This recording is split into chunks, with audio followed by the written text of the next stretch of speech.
ഇന്ത്യയുടെ മുന്നറിയിപ്പിന് പിന്നിൽ ആ സൂചന തന്നെയാണോ നൽകിയിരിക്കുന്നത്? യുദ്ധം പടിവാതിൽക്കൽ എത്തി നിൽക്കുന്ന ഘട്ടത്തിൽ ഇറാൻ ഒന്നിലധികം പ്ലാനുമായി തന്നെയാണ് അമേരിക്കയെ നേരിടുന്നത്. ഇറാന്റെ ഭാഗത്തു നിന്നും എങ്ങനെയായിരിക്കും ആ തിരിച്ചടി ഉണ്ടാകുന്നത്? അതിന്റെ പ്രത്യാഘാതം എത്രത്തോളം വലുതായിരിക്കും? ഇറാൻ ഭരണകൂടം തന്നെ അഴിച്ചു പണിയുന്ന രീതിയിലേക്ക്, അധികാര സമവാക്യങ്ങൾ തന്നെ മാറ്റിമറിക്കുന്ന രീതിയിലേക്ക് മുന്നോട്ട് പോകുന്നു. മറുഭാഗത്ത് അമേരിക്കൻ സൈനികരെ കാത്ത് അവർക്കുള്ള ശവക്കുഴി തോണ്ടുകയാണ് ടെഹ്റാൻ. ആണവ കപ്പലുകളൊക്കെ തന്നെ കടലിൽ വെറും ശവപ്പെട്ടികളാക്കി മാറ്റുമെന്നാണ് ഇറാന്റെ വെല്ലുവിളി. സൂപ്പർ പവറുകളെ തന്നെ വിറപ്പിക്കാൻ ഇറാൻ പല രീതിയിലുള്ള തന്ത്രങ്ങൾ. അമേരിക്കയെ കാത്തിരിക്കുന്നത് ഒരുപക്ഷെ ഒരു വലിയ ദുരന്തം തന്നെ ആയിരിക്കുമെന്നുള്ള സൂചന തന്നെയാണ് ഇറാൻ നൽകുന്നത്.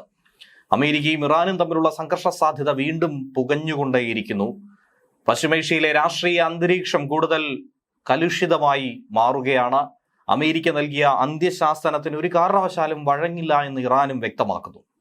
ഇറാൻ എന്ന രാഷ്ട്രത്തിന്റെ നിശ്ചയദാർഢ്യം തന്നെയാണ് ഇവിടെ പ്രകടമാക്കുന്നത്. അതോടൊപ്പം തന്നെ ആഭ്യന്തര കലാപം ഇറാനിൽ പൊട്ടിപ്പുറപ്പെടുമെന്നുള്ള ഭീതി തന്നെയാണ് നിൽക്കുന്നത്. ഒറ്റയ്ക്ക് നിന്നുകൊണ്ട് ലോകശക്തിയെ വെല്ലുവിളിക്കുന്ന ആ തന്റെ ഇടമുണ്ടായതിനു പിന്നിൽ പല കാരണങ്ങളും കാര്യങ്ങളുമുണ്ട്. ഇറാൻ ഇവിടെ ഒറ്റയ്ക്കല്ല എന്നുള്ളതാണ് അതിന്റെ ഉത്തരവും. സംഘർഷമുണ്ടായിക്കഴിഞ്ഞാൽ കൊല്ലപ്പെടുന്ന അമേരിക്കൻ സൈനികരെ സംസ്കരിക്കാൻ വേണ്ടി ആയിരക്കണക്കിന് ശവകുടീരങ്ങൾ സ്ഥാപിക്കാൻ ശേഷിയുള്ള ഒരു സ്ഥലം ടെഹ്റാനിലെ സഹ്റ സെമിത്തേരിയിൽ ഒരുക്കിയിട്ടുണ്ടെന്നാണ് കഴിഞ്ഞ ദിവസം ഇറാൻ വീമ്പിളക്കിയത്. ഇറാൻ ഇങ്ങനെ ഒരു സൂചന നൽകിയത് എത്തിയാൽ മരണമുറപ്പ് എന്നുള്ള താക്കീത് തന്നെ ആയിരുന്നു. ഇറാൻ സർക്കാരുമായി ബന്ധമുള്ള മെഹർ വാർത്താ ഏജൻസിയാണ് ഈ വാർത്ത പുറത്തുവിട്ടത്. ഈ അമേരിക്കയെ മാത്രമല്ല മറ്റ് ലോകരാജ്യങ്ങളെ പോലും ഭയപ്പെടുത്താൻ, ഒരു ഭീഷണിയുടെ മുൾമുനയിൽ നിർത്താൻ തന്നെയാണ് ഇറാൻ ഇതിലൂടെ ശ്രമം നടത്തിയിരിക്കുന്നത്. ഒരുപക്ഷെ അമേരിക്ക ഇറാനെ ആക്രമിച്ചാൽ ഏത് രാജ്യത്ത് തമ്പടിച്ചാണോ അമേരിക്കൻ സേന ആക്രമിക്കുന്നത് ആ രാജ്യത്തെ തന്നെ, അവിടുത്തെ സൈനിക ആസ്തികളിലും അമേരിക്കൻ എംബസികളെയും ഒക്കെ തന്നെ ആക്രമിക്കുമെന്ന മുന്നറിയിപ്പ് കൂടി ഔദ്യോഗികമായി ഇറാൻ പറഞ്ഞിരിക്കുകയാണ്. ഒരു യുദ്ധ ഭീഷണിയായി തന്നെ ഇതിനെ നോക്കിക്കാണാം. ആ രാജ്യത്തിന് തന്നെ ഒരു താക്കീത് കൂടിയാണ്. അതായത് ഇസ്രയേലിൽ അമേരിക്കൻ സൈനിക ബേസ് ഉണ്ട്. ഒരുപക്ഷെ അമേരിക്ക ആക്രമിക്കാൻ തയ്യാറായാൽ ഏറ്റവും അടുത്തുള്ള ഈ അമേരിക്കൻ ബേസിൽ നിന്ന് തന്നെ ആയിരിക്കും അമേരിക്കയുടെ ആക്രമണം ഉണ്ടാകുന്നത്. അങ്ങനെ വന്നാൽ ഇസ്രയേലിലേക്ക് ഇറാൻ ആക്രമണം ഘടിപ്പിക്കും. അമേരിക്കയുടെ വസ്തുവകകൾ എന്ന പേരിൽ ആക്രമണം നടത്തുമ്പോൾ അതേറെ ബുദ്ധിമുട്ടുണ്ടാക്കുന്നത് ഇസ്രയേലിന് കൂടിയായിരിക്കും. ഇത്തരത്തിൽ മറ്റു രാജ്യങ്ങൾ കൂടി ഭീതിയുടെ നിഴലിൽ കഴിഞ്ഞു പോവുകയാണ്. ഇപ്പോൾ സ്ഥാപിച്ചിട്ടുള്ള താഡ് ഉൾപ്പെടെയുള്ള മിസൈൽ പ്രതിരോധ സംവിധാനങ്ങൾക്ക് ഇറാന്റെ ബലിസ്റ്റിക് മിസൈലുകളെയും ചീവീടുകൾ പോലെ പറന്നെത്തുന്ന കൂട്ടത്തോടെ എത്തുന്ന ഡ്രോണുകളെയും ഒക്കെ ഫലപ്രദമായി തന്നെ തടയാൻ കഴിയുമെന്നാണ് അമേരിക്ക വിശ്വാസം പ്രകടിപ്പിക്കുന്നത്. പക്ഷേ അമേരിക്ക അറിയാത്ത ചില തന്ത്രങ്ങൾ ഇതിനോടകം തന്നെ ഇറാൻ മെനഞ്ഞിരിക്കുന്നു. ഇറാനെ ആക്രമിച്ചു കഴിഞ്ഞാൽ മേഖലയിൽ തമ്പടിച്ചിരിക്കുന്ന എബ്രഹാം ലിങ്കൺ ഉൾപ്പെടെയുള്ള യുദ്ധക്കപ്പലുകൾ മുതൽ പശ്ചിമേഷ്യയിലെ അമേരിക്കൻ വ്യോമ താവളങ്ങൾ, എംബസികൾ, ഇതിനെതിരെ അതിഭീകരമായ ഒരു ആക്രമണം നടത്തണമെന്നാണ് തീരുമാനിച്ചിരിക്കുന്നത്. ഇറാന്റെ പ്ലാൻ ബി ഇങ്ങനെ തന്നെയാണ്. ഇതിനു മുന്നോടിയായി സൈനിക അഭ്യാസങ്ങൾക്കടക്കം ഇറാൻ സൈന്യം തുടക്കമിട്ടത് നമ്മളേവരും കണ്ടതാണ്.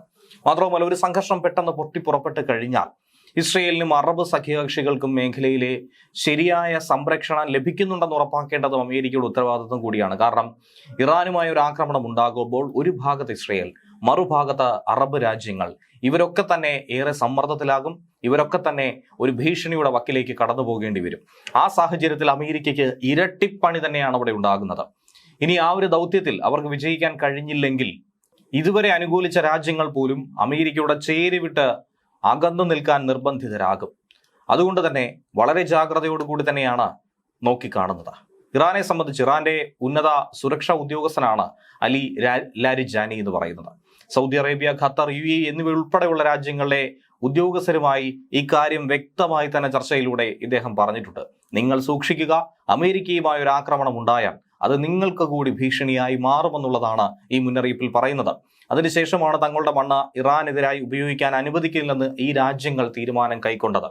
വളരെ സുപ്രധാനമായ ഒരു തീരുമാനം കൂടിയായിരുന്നു. പ്രത്യേകിച്ച് സൗദിയും ഖത്തറും UAEയും ഒക്കെ ഒറ്റക്കെട്ടായി ഇങ്ങനെ നിൽക്കുന്നത് കൊണ്ട് തന്നെ അമേരിക്കയെ സംബന്ധിച്ച് കടലിലൂടെയുള്ള ഒരു ആക്രമണത്തിനും വ്യോമ ആക്രമണത്തിനും ഒക്കെ തന്നെയാണ് ലക്ഷ്യമിടുന്നത്. ബേസുകളായി ഇനി അറേബ്യൻ രാജ്യങ്ങൾ ഉപയോഗിക്കാതെ ഇസ്രയേലിനെ കൂടുതൽ ആശ്രയിക്കാനുള്ള ഒരു തീരുമാനത്തിലേക്കാണ് അമേരിക്ക കടക്കുന്നത്. അമേരിക്കയെ സംബന്ധിച്ച് ഒരു തിരിച്ചടി കൂടിയാണ്. വളഞ്ഞ് നാലുപാട് നിന്നും ആക്രമിക്കാമെന്ന് തീരുമാനിച്ചപ്പോൾ അതിനേറ്റ ഒരു പ്രഹരം കൂടിയായിരുന്നു. ഇതുകൂടാതെ അമേരിക്കയെ സംബന്ധിച്ച് തന്ത്രപരമായി സുന്നി ഷിയ ഭിന്നത അവിടെ നിലനിൽക്കുന്നത് കൊണ്ട് തന്നെ ഗൾഫ് രാജ്യങ്ങളെ അമേരിക്കയ്ക്കൊപ്പം നിർത്താൻ കഴിയും. അതുപോലെ തന്നെ ഇറാൻ ഒറ്റപ്പെടുന്ന ഒരു സാഹചര്യം ഉണ്ടാകും. ആ ഒരു സാഹചര്യം മുതലെടുത്തുകൊണ്ട് ആക്രമണം നടത്താമെന്നായിരുന്നു കരുതിയത്. പക്ഷേ ആ പണിയും ഇത്തവണ ഏശിയില്ല. അറബ് രാജ്യങ്ങളിൽ പലരുമായി ഇറാൻ അഭിപ്രായ വ്യത്യാസങ്ങൾ പുലർത്തുന്നുണ്ടെങ്കിൽ പോലും ഇറാൻ ഒരു ഇസ്ലാമിക രാഷ്ട്രമാണ്, നമ്മളൊക്കെ തന്നെ ഒറ്റക്കെട്ടായി നിൽക്കേണ്ടതുണ്ട്, സഹോദരന്മാരാണ് എന്നുള്ള ഒരു സൂചന നൽകി കഴിഞ്ഞിരിക്കുന്നു. അമേരിക്ക ആകട്ടെ മറുഭാഗത്ത് അനുകൂലിക്കുന്നത് ആരെ? ജൂതരാജ്യമായ ഇസ്രയേലിന് വേണ്ടി അവർ നിലകൊള്ളുമ്പോൾ ജൂതരാഷ്ട്രത്തിന്റെ അജണ്ട നടപ്പിലാക്കാൻ വേണ്ടി യുദ്ധക്കപ്പലും മറ്റ് സൈനിക സന്നാഹങ്ങളുമായി അമേരിക്ക ഇറങ്ങിത്തിരിച്ചിരിക്കുന്നതിന്റെ ഉദ്ദേശ ലക്ഷ്യം ഇതൊക്കെ തന്നെ ഇറാൻ കൃത്യമായി അറേബ്യൻ രാജ്യങ്ങളെ കൺവിൻസ് ചെയ്ത് കഴിഞ്ഞു എന്നുള്ളതാണ് യാഥാർത്ഥ്യം. ലോകത്ത് തങ്ങളുടെ മേധാവിത്വം ഉറപ്പിക്കുക എന്ന് ഇറങ്ങിത്തിരിച്ചിരിക്കുന്ന തുനിഞ്ഞിറങ്ങുന്ന അമേരിക്കയെ സംബന്ധിച്ച് അവർ അവരുടെ ലക്ഷ്യങ്ങൾ ഓരോന്നായി കാണുമ്പോൾ നാളെ ഒരു പക്ഷേ നമ്മളൊക്കെ തന്നെ അവരുടെ അടിമകളായി മാറിയേക്കും.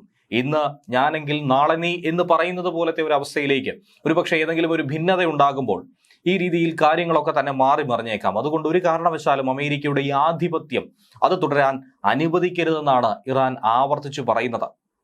സ്വന്തം ആയുധ വിപണി എപ്പോഴാണോ താഴേക്ക് പോകുന്നത് അപ്പോഴൊക്കെ അമേരിക്ക ലോകത്ത് സംഘർഷം വിതച്ചിട്ടുണ്ട് എന്നുള്ളത് യാഥാർത്ഥ്യമാണ്. ഇറാനും ഗൾഫ് രാജ്യങ്ങളുമായി സംഘർഷം നിലനിൽക്കേണ്ടത് എക്കാലത്തും അമേരിക്കയുടെ ആവശ്യമാണ്. അടുത്ത കാലത്തായി ഗൾഫ് രാഷ്ട്രങ്ങളുമായി ഇറാൻ വളരെ ഊഷ്മളമായ ബന്ധം ഇപ്പോൾ കാത്തു സൂക്ഷിക്കുന്നുണ്ട്. അമേരിക്കയെ ചൊടിപ്പിച്ച പ്രധാനപ്പെട്ട ഒരു വിഷയം കൂടിയാണിത്. ഇറാന്റെ പേര് പറഞ്ഞ് ഭയപ്പെടുത്തിയായിരുന്നു ഗൾഫ് രാജ്യങ്ങളിൽ അമേരിക്കയുടെ സൈനിക താവളങ്ങളും സന്നാഹങ്ങളും ഒക്കെ തന്നെ ഇത്രയും കാലം മുന്നോട്ട് കൊണ്ടുപോയത്. ഇറാൻ സൗഹൃദ രാജ്യമായാൽ അമേരിക്കയുടെ സംരക്ഷണം പിന്നെ എന്തിനാണ് ഗൾഫ് രാഷ്ട്രങ്ങൾക്ക്? ട്രംപിന് വളരെ വ്യക്തമായി അറിയാം, അമേരിക്ക വളരെ കാലമായി പയറ്റുന്ന ഒരു തന്ത്രം കൂടിയാണിത്. അമേരിക്കയുടെ ഈ അജണ്ടയെ തുറന്നു കാട്ടുകയാണ് ഇറാൻ. അതേസമയം ഇനി സംഘർഷം ഉണ്ടായിക്കഴിഞ്ഞാൽ ഇറാന്റെ ആക്രമണത്തെ പ്രതിരോധിക്കാൻ വേണ്ടി അമേരിക്കയും അവരുടെ സൈനിക താവളങ്ങളും എംബസികളും സ്ഥിതി ചെയ്യുന്ന Jordan, Kuwait, Bahrain, Saudi, Qatar തുടങ്ങിയ രാജ്യങ്ങളിലേക്ക് കൂടുതൽ താഡ് ബാറ്ററിയും പാട്രിയറ്റ് വ്യോമ പ്രതിരോധ സംവിധാനങ്ങളും ഒക്കെ അയച്ചു കഴിഞ്ഞിരിക്കുന്നു. എത്രത്തോളം അത് ഫലപ്രദമാകും, ഏത് രീതിയിലായിരിക്കും ആക്രമണ രീതി എന്നൊക്കെ തന്നെയുള്ള ചോദ്യങ്ങൾ ഇതിനോടകം ഉയർന്നു കേൾക്കുന്നുണ്ട്. ഇറാൻ സൈന്യം രണ്ടും കൽപ്പിച്ചിറങ്ങിയാൽ അമേരിക്കയ്ക്കും ഇസ്രയേലിനും അത് വലിയ ക്ഷീണമായി തന്നെ മാറും എന്ന കാര്യത്തിൽ സംശയമില്ല. ഇറാൻ വിജയിക്കുമെന്നുള്ളതല്ല, മറിച്ച് ഇറാൻ ഏൽപ്പിക്കുന്ന പ്രഹരം അത് അതികഠിനമായിരിക്കും. അത് താങ്ങാനുള്ള ശേഷി ഈ രാജ്യങ്ങൾക്കുണ്ടാകുമോ? അമേരിക്കയെ സംബന്ധിച്ച് നേരിട്ടുള്ള ഒരു ആക്രമണം ഉണ്ടാകില്ല എന്നിരിക്കെ മറ്റു രാജ്യങ്ങളിൽ അമേരിക്കയുടെ സൈനിക താവളങ്ങളെ ലക്ഷ്യം വെച്ചുകൊണ്ട് ഇറാൻ നടത്തുന്ന ആക്രമണങ്ങളെ ചെറുത്ത് തോൽപ്പിക്കാനുള്ള കരുത്ത് അമേരിക്കയ്ക്ക് ആ ഘട്ടത്തിൽ ഉണ്ടാകുമോ? ഇറാൻ ജനതയുടെ ആത്മവിശ്വാസം പേര് തന്നെയാണ് തങ്ങൾ ആക്രമണം നടത്തുക എന്ന് കൂടി തന്നെയാണ് പറഞ്ഞിരിക്കുന്നത്. പരമോന്നത നേതാവായിട്ടുള്ള ആയത്തുള്ള അലി ഖമനേയിയുടെ മുന്നറിയിപ്പിലും ഇക്കാര്യം വലിയ രൂപത്തിൽ പ്രകടമാക്കിയിട്ടുണ്ട്. അമേരിക്കൻ പടക്കപ്പലുകൾ ഇറാനെ ആക്രമിക്കാൻ പുറപ്പെട്ടപ്പോൾ തന്നെ ഖമനേയി ബങ്കറിൽ ഒളിച്ചു എന്ന് പരിഹസിച്ച പാശ്ചാത്യ മാധ്യമങ്ങളുടെയും ഡൊണാൾഡ് ട്രംപിന്റെയും വായടപ്പിക്കുന്ന ഒരു മറുപടി കൂടിയാണ് ഈ ഘട്ടത്തിൽ നൽകിയിരിക്കുന്നത്. ആയിരക്കണക്കിന് ആളുകൾക്കിടയിലേക്ക് എത്തിച്ചേർന്ന് അവരുടെ മുന്നിൽ നിന്ന് നയിക്കാൻ തനിക്ക് മാത്രമേ സാധിക്കൂ എന്നാണ് ഖമനേയി ഇപ്പോൾ പറയുന്നത്.